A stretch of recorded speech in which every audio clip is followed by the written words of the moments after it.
Hello friends, welcome to my YouTube channel. आज से मैं एक न्यू टॉपिक स्टार्ट करने जा रही हूँ जो है कंप्यूटर साइंस। इस टॉपिक में मैं आपको कंप्यूटर से रिलेटेड कुछ बेसिक तो नहीं बट बेसिक से थोड़ा बढ़ के ही सिखाने की कोशिश करूँगी।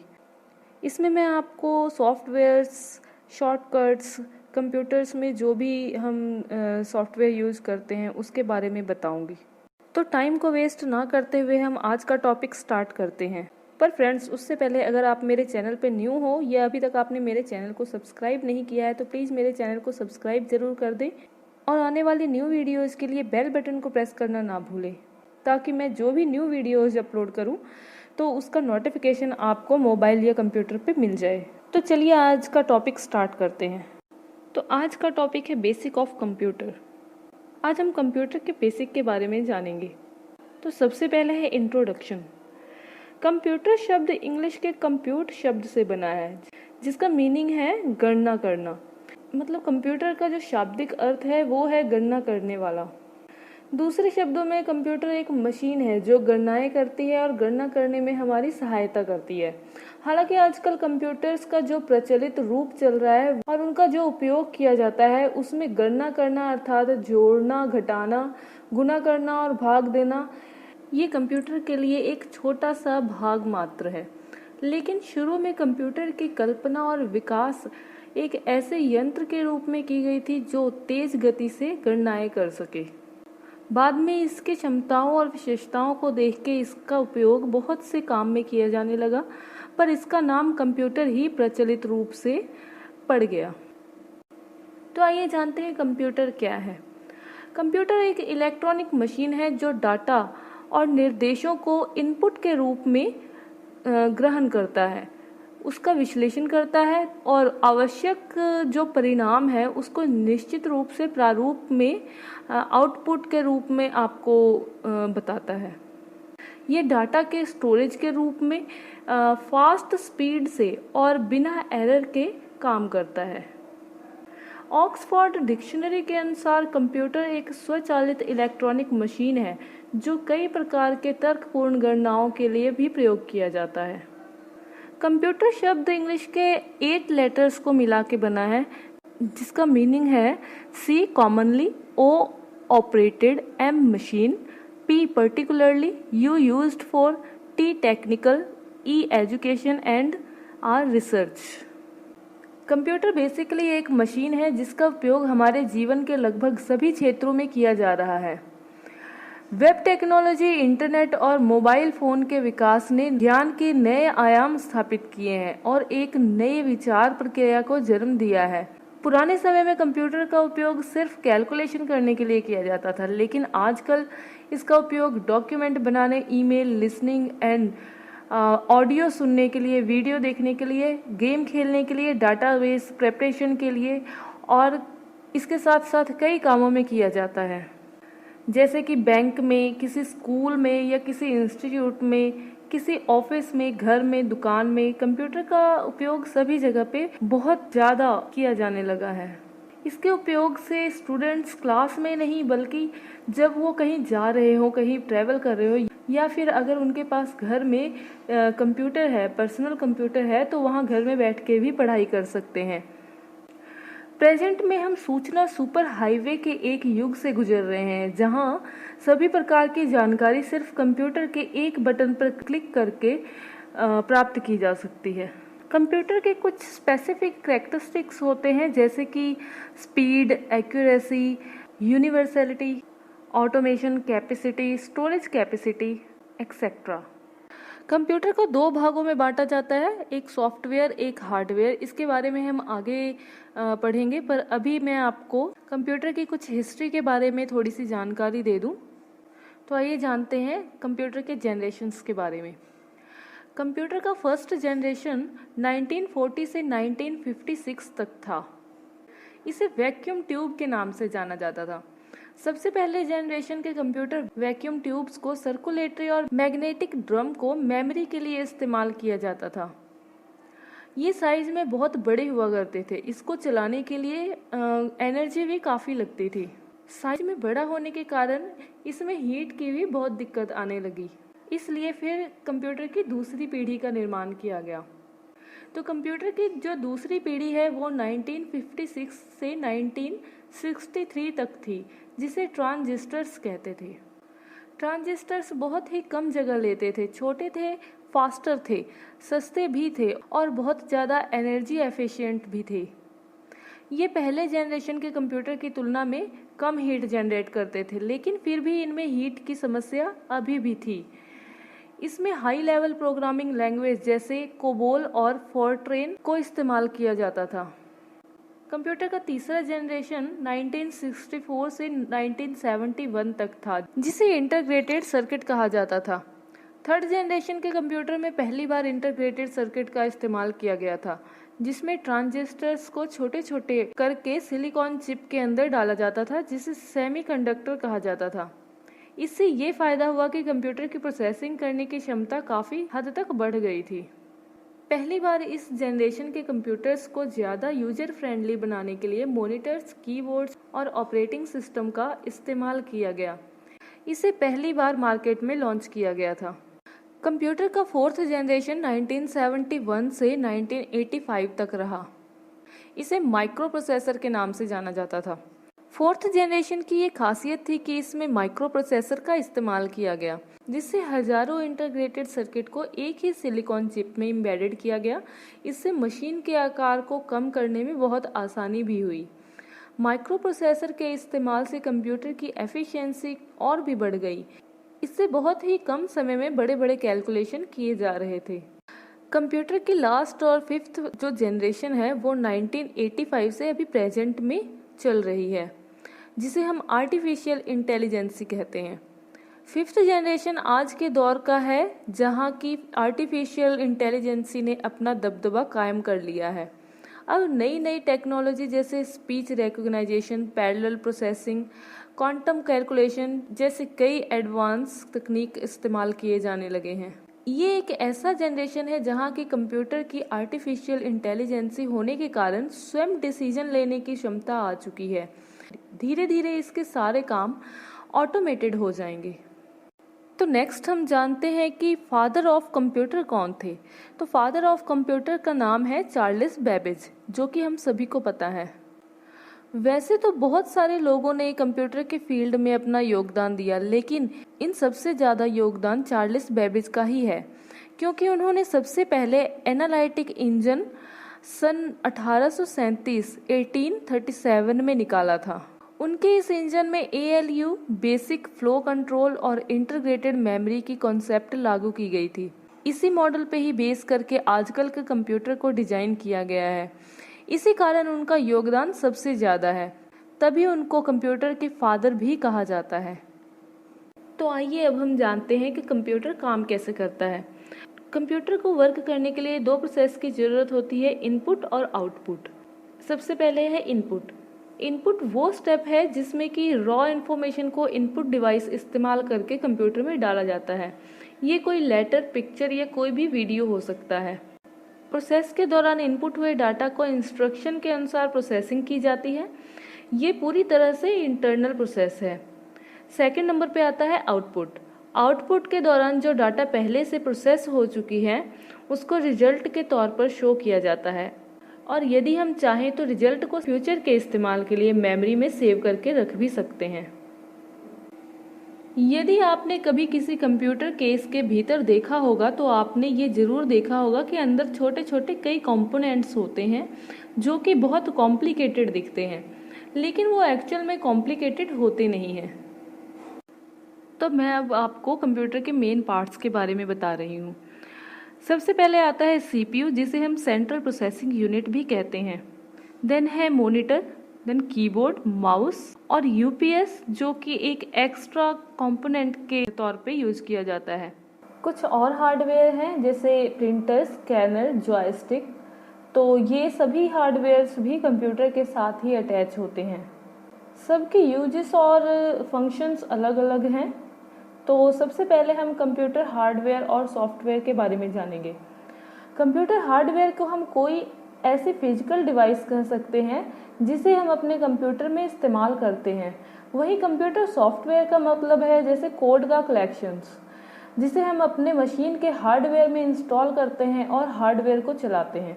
फॉर एग्जाम्पल, कंप्यूटर को हम पढ़ने के लिए इस्तेमाल करते हैं, माउस जिसे हम नेविगेट करने के लिए इस्तेमाल करते हैं, ये सब कंप्यूटर हार्डवेयर हैं। वही इंटरनेट ब्राउज़र जिसे हम वेबसाइट विजिट करते हैं, और ऑपरेटिंग सिस्टम जिससे कि वो इंटरनेट ब्राउज़र रन होता है, ऐसी चीज़ों को सॉफ्टवेयर कहा जाता है। हम ये भी कह सकते हैं कि जो कंप्यूटर है वो सॉफ्टवेयर और हार्डवेयर का एक सम्मिश्रण है, और दोनों को मिला के ही हम एक कंप्यूटर को चला सकते हैं। दोनों की समान भूमिकाएं होती हैं। अगर सॉफ्टवेयर नहीं है तो हम हार्डवेयर को यूज नहीं कर सकते, और अगर हार्डवेयर नहीं है कोई भी तो हम सॉफ्टवेयर को यूज नहीं कर सकते, ना ही कंप्यूटर को हम प्रॉपर तरीके से चला सकते हैं। दूसरी तरफ हम जब भी कंप्यूटर शब्द का इस्तेमाल सुनते हैं तो हमारे मन में सबसे पहले पर्सनल कंप्यूटर का एक फ़ोटोग्राफ आ जाता है। तो मैं आप लोगों को बता दूं कि कंप्यूटर बहुत सारे प्रकार के होते हैं, जैसे ये अलग अलग शेप में होते हैं, अलग अलग साइज़ में होते हैं। ज़रूरत के अनुसार हम इसका इस्तेमाल कर सकते हैं, जैसे कि एटीएम से पैसे निकालना, ये भी कंप्यूटर का ही काम होता है। स्कैनर किसी बार कोड को स्कैन करने के लिए, कैलकुलेटर किसी बड़ी कैलकुलेशन के लिए, ये सारे डिफरेंट टाइप्स ऑफ कंप्यूटर हैं। तो आइए हम इसके कुछ टाइप्स के बारे में जान लेते हैं, जैसे डेस्कटॉप, लैपटॉप, टैबलेट और सर्वर्स। बहुत से लोग डेस्कटॉप कंप्यूटर का इस्तेमाल अपने घरों में, स्कूलों में और अपने पर्सनल काम के लिए करते हैं। इसका डिज़ाइन कुछ इस प्रकार होता है कि इसे हम अपने डेस्क पर रख सकें। इनके बहुत सारे पार्ट्स होते हैं, जैसे monitor, keyboard, mouse, case etcetera. फिर आ जाते हैं लैपटॉप पर। लैपटॉप की बात करें तो लैपटॉप के बारे में तो आप जानते ही होंगे कि ये बैटरी पावर्ड होते हैं। ये बहुत ही ज़्यादा पोर्टेबल होते हैं, जिससे इसे कहीं भी लेके जाया जा सकता है, और इजीली हम ट्रैवल में भी इसे यूज कर सकते हैं, या फिर अगर हमें किसी एक जगह से दूसरी जगह जाना है तो वहाँ पे ले जाके लैपटॉप को चला सकते हैं। फिर थर्ड नंबर पे है टैबलेट। बात करते हैं टैबलेट की, जिसे हम हैंडल हेल्ड कंप्यूटर भी कहते हैं, क्योंकि इसे बड़ी आसानी से हाथों में पकड़ा जा सकता है। इसमें कीबोर्ड और माउस नहीं होते, बस एक टच सेंसिटिव स्क्रीन होता है जिसे टाइपिंग और नेविगेशन के लिए इस्तेमाल किया जाता है, for example iPad. Fourth number पे आता है सर्वर। एक सर्वर कुछ इस प्रकार का कंप्यूटर है जिसे हम इंफॉर्मेशन के आदान प्रदान के लिए इस्तेमाल करते हैं। फॉर एग्जाम्पल, जब भी हम किसी चीज़ को इंटरनेट में खोलते हैं तो वो सारी चीज़ें सर्वर में ही स्टोर होती हैं। तो जैसे आपने कभी सुना होगा कि हाँ, किसी भी मोबाइल का या किसी भी कंप्यूटर का इंटरनेट से अगर डाटा लेना है तो वो कहाँ से लिया जाता है, तो वो यही सर्वर ही है जहाँ से ये सारे डाटा की कलेक्शन निकाली जा सकती है। कुछ और टाइप्स के यहाँ पे कंप्यूटर हैं, लाइक स्मार्टफोन, वेयरेबल लाइक कोई डिजाइन किया हुआ वॉच, या फिर game controller, and now TV. आज के दिनों में तो टीवी से भी कंप्यूटर्स का ही काम लिया जाता है। इसमें सारे सेटिंग्स अवेलेबल होते हैं जो कि एक कंप्यूटर में अवेलेबल होते हैं। तो नेक्स्ट है हमारा यूजेस ऑफ कंप्यूटर। कंप्यूटर को हम कहाँ कहाँ पे इस्तेमाल कर सकते हैं, तो आइए जानते हैं कंप्यूटर के यूजेस के बारे में। देखा जाए तो कंप्यूटर का इस्तेमाल हम अपने जीवन में हर जगह कर सकते हैं और हमेशा करते रहेंगे। ये हमारा एक ऐसा अंग बन गया है जिसके बिना हम आज के टाइम में कुछ करने के लिए सोच भी नहीं सकते। तो आइए जानते हैं इसके कुछ यूजेस के बारे में। शिक्षा के क्षेत्र में कंप्यूटर का उपयोग।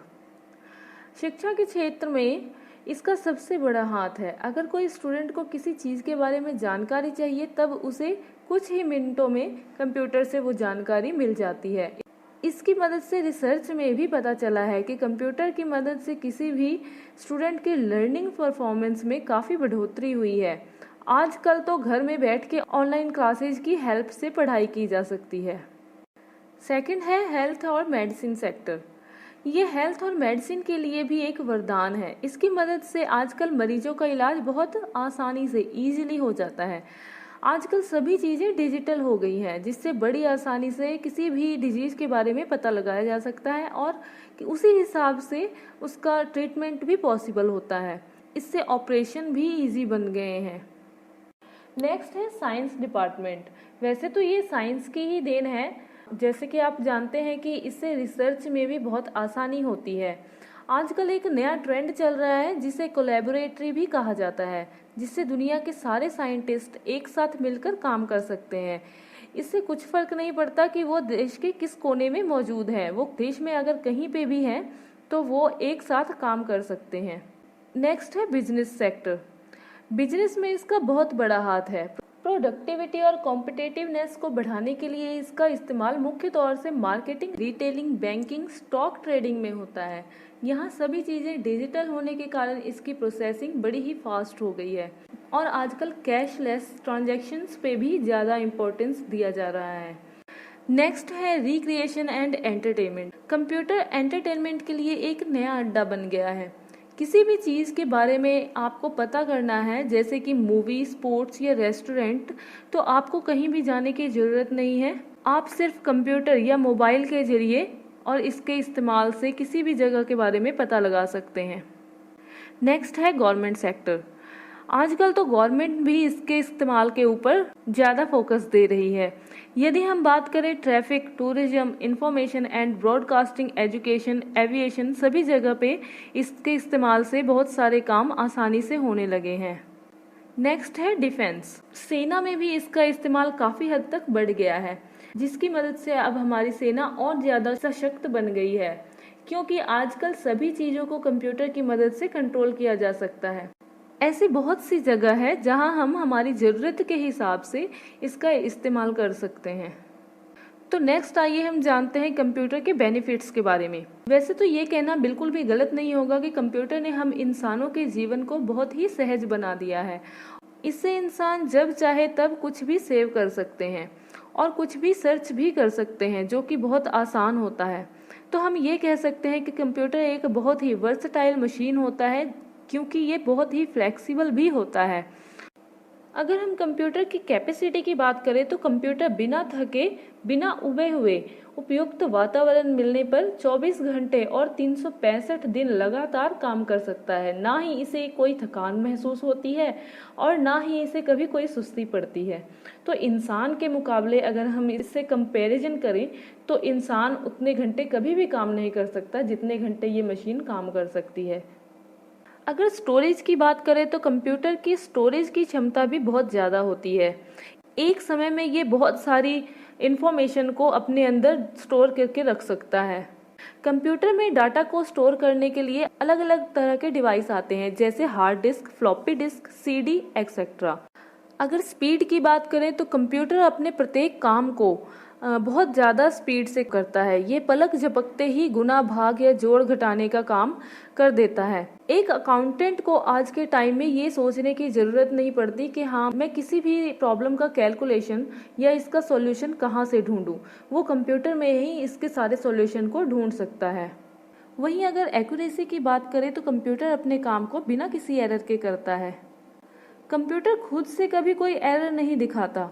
यदि कहीं पे कोई एरर आ भी जाए तो ये कंप्यूटर की तरफ से नहीं होती, ये ह्यूमन के तरफ से डाला गया कोई रॉन्ग इन्फॉर्मेशन होता है, जिसकी वजह से वो एरर शो करता है। कंप्यूटर हमेशा अपने काम को एक ही तरह से करता है। तो अभी तक हमने जाना कि कंप्यूटर के बहुत सारे एडवांटेज हैं। तो जहाँ पे अगर किसी चीज़ के एडवांटेज हैं तो डिसएडवांटेज होना भी संभावित है। तो चलिए जानते हैं इसके बारे में। तो फर्स्ट है मल्टीटास्किंग। कंप्यूटर की एक बहुत ही बड़ी एडवांटेज होती है मल्टीटास्किंग। इसमें कोई भी आदमी आसानी से multiple task, multiple operation, numerical problems को कैलकुलेट कर सकते हैं, वो भी कुछ ही सेकंड्स में। कंप्यूटर आसानी से ट्रिलियन ऑफ इंस्ट्रक्शन पर सेकंड में कैलकुलेट कर सकती है। तो ये तो कंप्यूटर के एडवांटेजेस थे। तो अब जानते हैं डिसएडवांटेजेस के बारे में। वायरस और हैकिंग अटैक। वायरस एक डिस्ट्रक्टिव प्रोग्राम होता है और हैकिंग उस अनऑथराइज्ड एक्सेस को कहा जाता है जिससे ऑनर को आपके बारे में, मींस हैकर के बारे में पता नहीं होता। इन वायरस को आसानी से ईमेल अटैच के द्वारा फैलाया जा सकता है। कभी कभी यूएसबी में भी कोई वायरस या कोई इन्फेक्टेड वेबसाइट होता है जिसकी वजह से कंप्यूटर को नुकसान पहुंचाया जा सकता है। और अगर ये वायरस या कोई भी हार्मफुल सॉफ्टवेयर आपके कंप्यूटर में एंटर हो जाए तो ये आपके डाटा को करप्ट करके रख देता है। मींस कंप्यूटर के सॉफ्टवेयर्स या उसमें सेव्ड डाटा जो होता है वो सारे बर्बाद हो जाते हैं। नेक्स्ट है ऑनलाइन साइबर क्राइम। इस ऑनलाइन साइबर क्राइम को करने के लिए कंप्यूटर और नेटवर्क का इस्तेमाल किया जाता है। नेक्स्ट है एम्प्लॉयमेंट अपॉर्चुनिटी में कमी होना, क्योंकि कंप्यूटर एक साथ बहुत सारे काम को करने की क्षमता रखता है, इसलिए एम्प्लॉयमेंट अपॉर्चुनिटी में भी काफ़ी नुकसान होता जा रहा है। जैसा कि आप जानते हैं कि बैंकिंग सेक्टर से लेके कोई भी गवर्नमेंट सेक्टर भी कंप्यूटर को ज़्यादा महत्व देने लगे हैं। यहाँ पे लोगों की जगह पे कंप्यूटर को ज़्यादा इस्तेमाल किया जाता है, इसलिए इसका एक ये भी कारण है कि बेरोजगारी दिन ब दिन बढ़ती जा रही है। दूसरी डिसएडवांटेज की बात करूँ तो इसकी IQ बिल्कुल नहीं होती। ये सिर्फ यूजर के ऊपर निर्भर करता है, इसकी कोई फीलिंग भी नहीं होती, ये खुद से कोई डिसीजन नहीं ले सकता। अगर कोई भी डाटा यूजर की तरफ से इसमें इनपुट किया जाए, मीन्स एंटर किया जाए, तभी ये वर्क करता है, अदरवाइज इसे अपने आप हम प्रोसेस नहीं कर सकते। नेक्स्ट है फ्यूचर ऑफ कंप्यूटर। वैसे तो दिन ब दिन कंप्यूटर में काफ़ी टेक्नोलॉजिकल बदलाव आ रहे हैं। दिन प्रतिदिन ये ज़्यादा सस्ती और ज़्यादा परफॉर्मेंस वाली और ज़्यादा कैपेसिटी वाली बन रही है। जैसे जैसे लोगों की ज़रूरत बढ़ेगी वैसे वैसे इनमें और भी ज़्यादा चेंजेस आएंगे। पहले तो ये एक घर के आकार का था, अब ये हमारे हाथों में समा जा रहा है। एक ऐसा भी समय आएगा जब ये हमारे मन से नियंत्रित होगा। आजकल scientist optical computer, DNA computer, quantum computers के ऊपर ज़्यादा रिसर्च कर रहे हैं। इसके साथ साथ ही आर्टिफिशियल इंटेलिजेंस के ऊपर भी बहुत ज़्यादा ध्यान दिया जा रहा है, ताकि ये खुद ब खुद अपना काम सुचारू रूप से कर सके। तो ये थी कंप्यूटर के बेसिक चीज़ों के बारे में कुछ बातें। अभी तक आपको कंप्यूटर का इंट्रोडक्शन मिल चुका है और मुझे उम्मीद है कि मैंने आप लोगों को कंप्यूटर क्या है और इसके कुछ क्वालिटीज़ और इसके एडवांटेजेस के बारे में जो जानकारी दी है वो आपको समझ आ गया होगा। तो अगर कोई आपसे नॉर्मल कंप्यूटर के बारे में कुछ भी क्वेश्चन करता है तो आप किसी को भी बेझिझक जवाब दे सकते हैं। तो अगर आपको इसमें दी गई इन्फॉर्मेशन अच्छी लगी हो तो प्लीज़ मेरी आपसे रिक्वेस्ट है कि इस वीडियो को आप अपने दोस्तों में, अपने रिश्तेदारों में ज़रूर शेयर करें, जिससे कि ये इन्फॉर्मेशन उन तक भी पहुंच सके और उनको भी ये बेनिफिट हो सके। जो टॉपिक मैंने आज आपको करवाया है इसमें कुछ इन्फॉर्मेशंस ऐसे भी हैं जो कि हमारे कॉम्पिटिटिव एग्ज़ाम्स में भी पूछे जा चुके हैं और आने वाले एग्ज़ाम्स में भी ज़रूर आएंगे। तो इस टॉपिक में जो भी मैंने बातें आपको बताई हैं प्लीज़ ध्यान से सुनिएगा और उन चीज़ों को याद रखिएगा, ताकि आपको कोई भी बेसिक में से अगर क्वेश्चन पूछा जाए तो आप उसका आंसर आसानी से दे सको। अगर आपका कोई क्वेश्चन या क्यूरी है तो आप कमेंट बॉक्स में ज़रूर मुझसे पूछ सकते हैं, मैं आपको उसका आंसर ज़रूर दूंगी। तो अगर आपको वीडियो अच्छी लगी हो तो प्लीज़ लाइक शेयर करना ना भूलें और नेक्स्ट वीडियो में मैं कंप्यूटर के कुछ और टॉपिक्स लेके आऊँगी जो कि चैप्टर वाइज होंगे। तो आप न्यू वीडियोज़ के लिए बेल बटन को प्रेस करना ना भूलें और मेरे इस चैनल को सब्सक्राइब ज़रूर कर दें।